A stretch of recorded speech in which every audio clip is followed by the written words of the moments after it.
Hi all and everyone. It's Aaron at the Fire Within Fitness here, just finishing up an 8-mile run. And I want to tell you that running is a spiritual journey. Why? Because it's a moving meditation. The kinetic energy, the sunlight, the fresh air, the wildlife, the trees, the birds, the leaves, the flowers, the plants, the people you see. But not just that, but the thoughts that you think. The thoughts that you think have a spiritual dimension to them. You have dominion, sovereignty, and control over the direction of your thinking. Is it helping you or is it hindering you?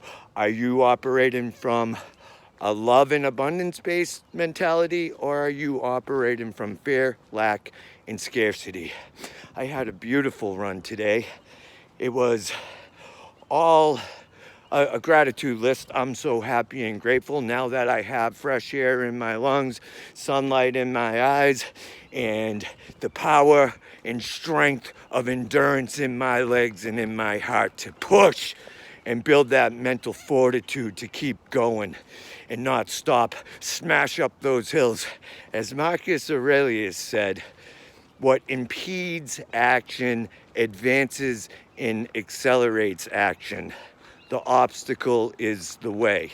Ryan Holiday also wrote a book called The Obstacle is the Way on this quote. And I was thinking of this when a running coach from Marathon Sports told me that if I wanted to correct my form, run uphill. And so I started smashing up a bunch of hills. It's actually a hill that goes up a mile. I did it 4 times in a row one day. And I thought of that quote. I dissected it. What impedes the impediment to action advances and accelerates action.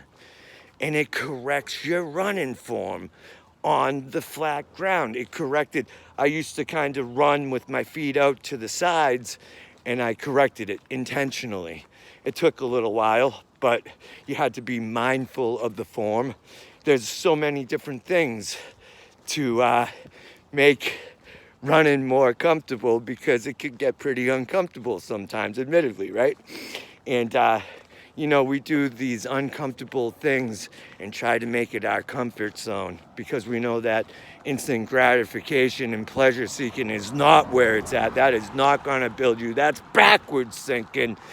We're moving forward thinking. We search out the discomfort and we embrace the pain of it and love it. And it's only suffering when your mind goes in that direction of suffering. We don't sit there. We change our thoughts. We polarize on the positive, not the negative. And that's what I consider running to be, a practice in positive thinking. It's time to get positive, to upgrade my self-talk, to have savage self-talk, but not only savage self-talk, universal self-talk, giving thanks, love, and gratitude to the universe that I'm able to do this, because I look at people as an island universe. I am the home for trillions of living cells and bacteria, parasites, whatever the hell's crawling on us, right? We are a universe inside of a universe. And I just get very spiritual, and my thoughts of the universe is we look for white holes in the universe. I believe that we are on the opposite end of a black hole, and we are the white hole. That's why we can't find it. We study our universe, we might find out a little bit about white holes, right?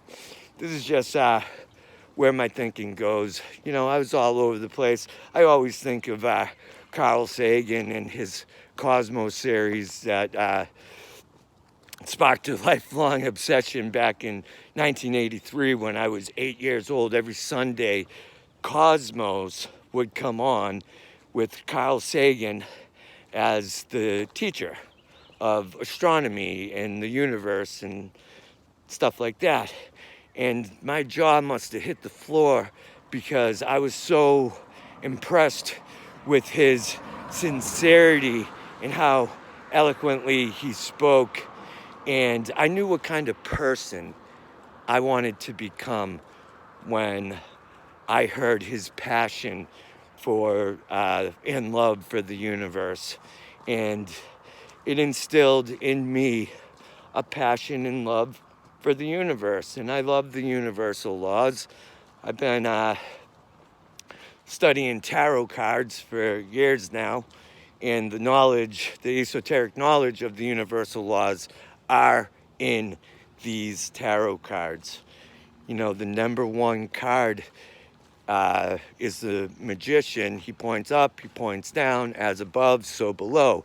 That is the law of correspondence. And I think they put the law of correspondence at number one because it states that all the other universal laws correspond to each other. And it makes sense, right?